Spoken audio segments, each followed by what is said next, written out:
hanze aha mu gihugu cyangwa se no hirya no hino hari abantu bahinga benshi, hari ibihingwa byinshi bitandukanye. Rero jewe nta wundi mwuga nahisemo ubuhinzi, kuko ubuhinzi ni kimwe nabonye gikomeye gitunze abanyarwanda.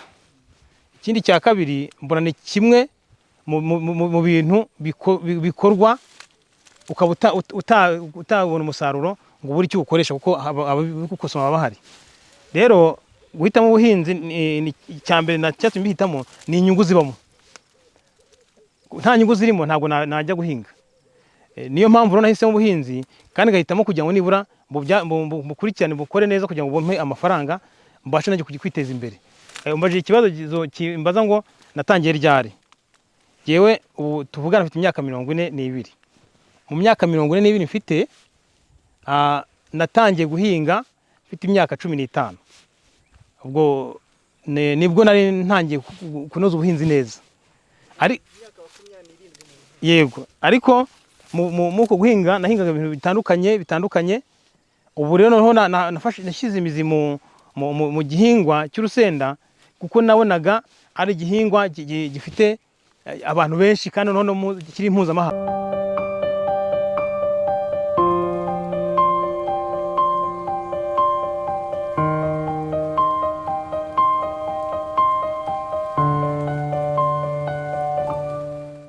Tubahaye ikaze mu kiganiro cy'ubuhinzi n'ubworozi Umujyojyo Info ibagezaho, aho tugenda dusura bamwe mu bahinzi bitejeje imbere bahinga ibihingwa bitandukanye. Turi mu murenge wa Mareba, aho twasuye umuhinzi w'urusenda. Agiye kutugezaho bimwe mu bikorwa byamugejejeho, cyangwa se uburyo ahinga urwo rusenda arutunganya, atubwire n'intego ze. Nitwa Bamporiki Edouard, nuri muri karere ka Bugesera, umurenge wa Mareba, akagari ka Bushenyi.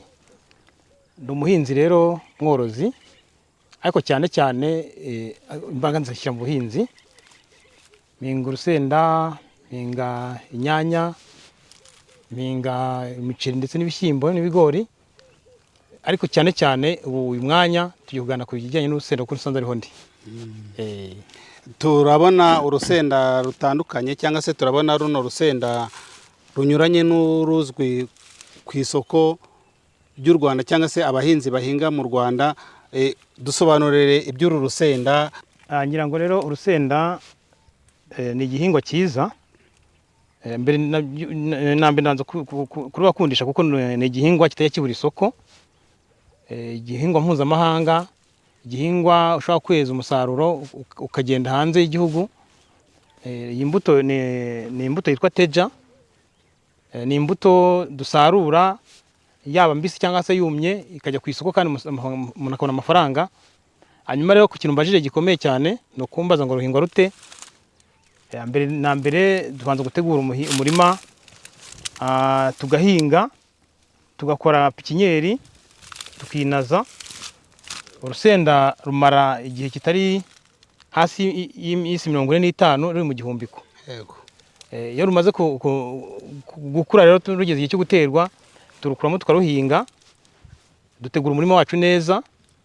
Urusenda ruterwa nk'uko amabwiriza bitubwira, hagati ya 60 na 50.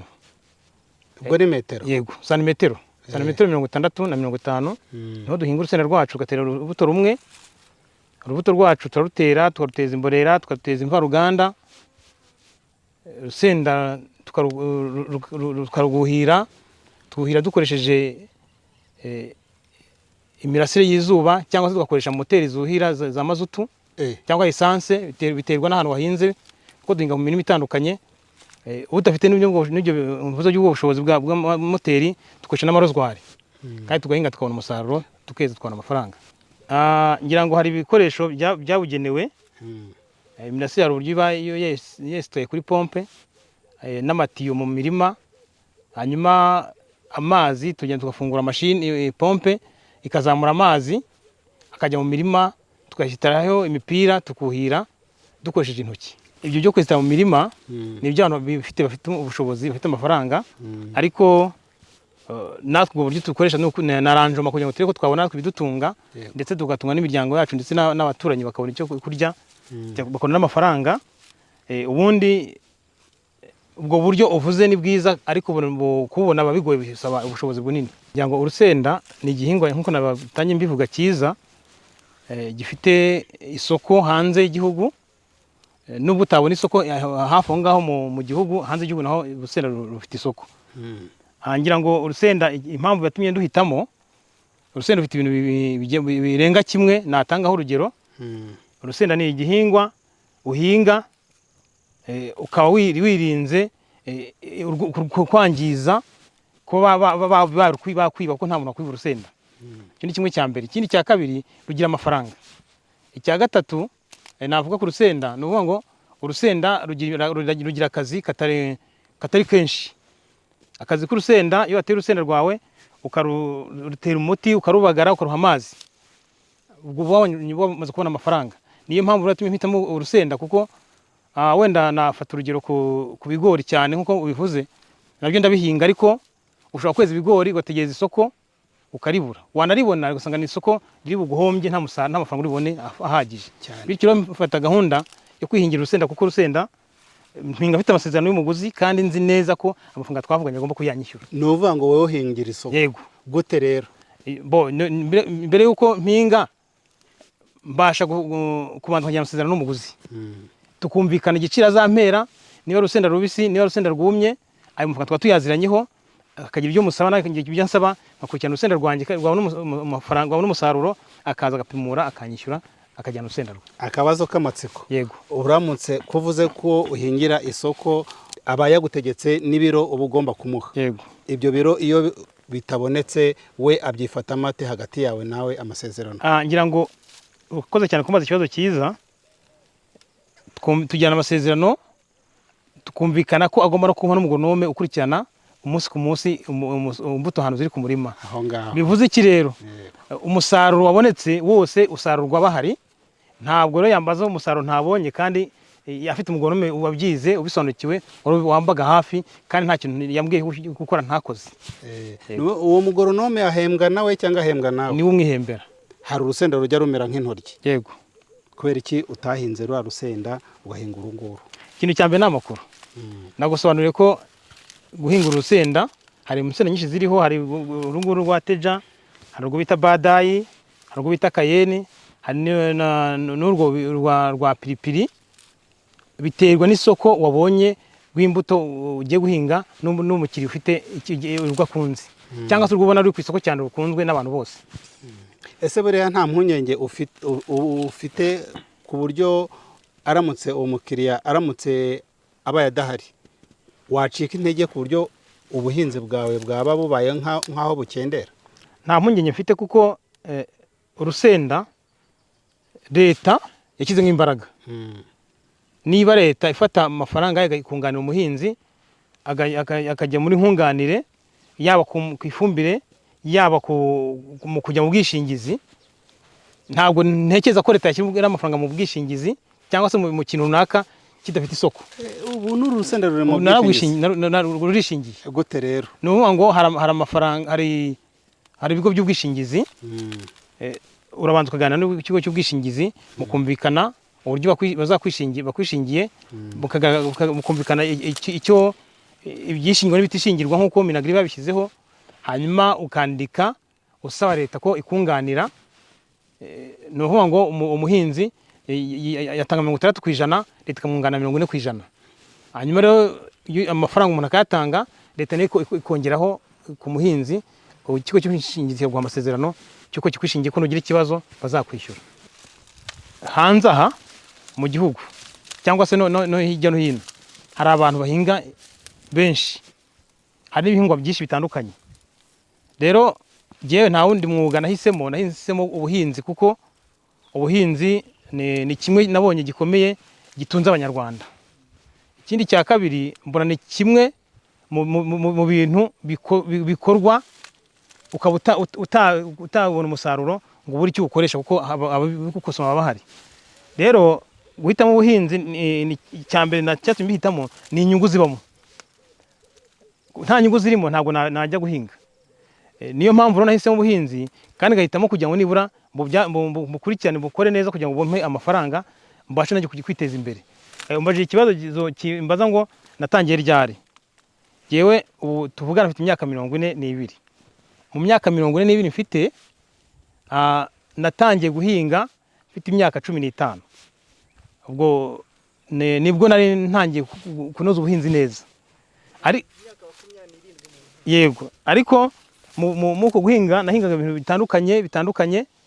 Ubu rero noneho nashyize imizi mu gihingwa cy'urusenda kuko nabonaga ari igihingwa gifite abantu benshi kandi noneho kiri mpuzamahanga. Bituma rero ngishyira nk'imbaraga. Ubu ni umwaka wa 3 maze hinga urusenda. Urakoze cyane. Ngira ngo ubuhinzi nicyo kintu nkora. Ntabwo nagize amahirwe yo kwiga ngo mbone diplome, ariko nahuguriwe iby'ubuhinzi. Nuvuga ngo ubuhinzi nkimara guhugurwa ubuhinzi no kunoza ubuhinzi nagejeje kubikora muri iyo myaka 20 maze mpinga. Ubu tuvugana mfite urugo kandi n'ubwo mfite ubutaka naguze. Mfite ubutaka naguze, mfite aho ntuye, muri Susantere hano mfite inzu nziza kandi yinjiza amafaranga, nkagira n'inzu mbamo. Ibyo byose nabikuye mu buhinzi. Yemwe noroye ni inka nubwo ari imwe ariko ni inka nziza noroye. Kandi byose mbikesha ubuhinzi. Ndetse uretse n'ibyo mfite na moto ngendaho. Ibyo byose byaturutse mu buhinzi. Inama natanga ku rubyiruko cyane muri no minsi, nubwo babitoroshye kugira ngo urubyiruko rubyumve, ruba rudashaka kugira ngo rukore ibintu bavuna, ariko inama nagira urubyiruko muri iyi minsi nuko rwanoza umurimo bagakora ubuhinzi kinyamwuga. Nubwo bigaragara ko hari byinshi byagakozwe, ariko nacyo bakagishyira imbere kuko ni ikintu ushobora guhomba zimwe indi kunguka bitewe nuko byateye n'imihindagurikire y'ikirere. Avuga rero inama nagira urubyiruko nuko banoza ubuhinzi kuko ubuhinzi burunguka. Ni ukuvuga ngo urusenda nkuko nabwiye rwerera iminsi 120. 120 iminsi 45 rumara ruri mu gihumbiko. Nuko iyo umaze kurutera umara iminsi 14 ukazana ifumbire imvaruganda ugashyiraho. Urusenda iyo umaze gushyiraho ifumbire nyuma y'iminsi 21 utangiye gushyiramo isaso ugasasira. Wamara gusasira ugatera umuti. Iyo uteye umuti ubonye n'uburyo bwo gukurikirana twagiye tuzamo ukagenda ukuramo akagunda kaba karimo ugenda ukufira ukarwitaho. No kuvuga ngo mu buryo kugira ngo ugire umusaruro yari igihe cy'izuba bisaba kugira ngo nibura mu cyumweru uvomere 3. None ko hariho mbona indabo, ese ntago muba mutekereza yuko inyoni ko zikunda indabo cyangwa se inzuki zikunda indabo? Ni ubuhe buryo mukoresha kugira ngo za ndabo muzibungabunge kugira ngo rwa rusenda ruze rufite imiteja nk'ingi ingana gutya? Ngira ngo inzuki cyangwa se n'inyoni ntabwo zikunze kujya ahantu haterwa umuti, kuko umuti ni kimwe mu bintu byangiza utwo dukoko tuba twaza mu mbuto. Niyo mpamvu rero kubera ko tuba twateye nk'umuti zidakunda kuzamo cyane. Ariko niyo zinajemo kubera ko urusenda tuba turuhoramo cyane, cyangwa se n'imbuto zindi zitandukanye, tunabusobanura ko muri cyumweru tuvomera 3, dusiba umunsi umwe cyangwa 2 tukagarukamo. Ntabwo rero kubera ko ari ahantu haba hagendwa kenshi ubwo bukoko bukunde kuzamo. Niyo mpamvu rero ubona n'imiteja ibiriho ari myinshi kandi ari myiza. Hanyuma n'ikindi kintu kiba gikomeye kiba gihari, utwatsi turi hejuru dutwikira ya miteja n'indabo, inyoni cyangwa se n'utundi dusimba turi kuguruka hejuru tukaba tutabasha kuyibona. Nandi kubasobanurira imbogamizi tugira nk'abahinzi. Abahinzi tugira imbogamizi zijyanye no kugira imiti ihenze, imbuto zihenze. Hanyuma ikindi gikomeye cyane kigoye kuba dufite ubushobozi buke bwo kubona amazi ahagije kugira ngo niba dushyiremo amazi ku giciro kitaduhenze.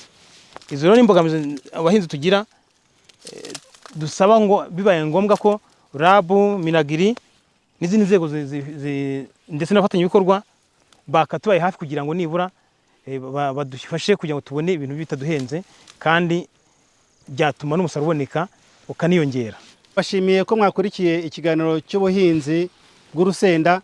Ibiganiro nk'ibi ngibi naho ubutaha.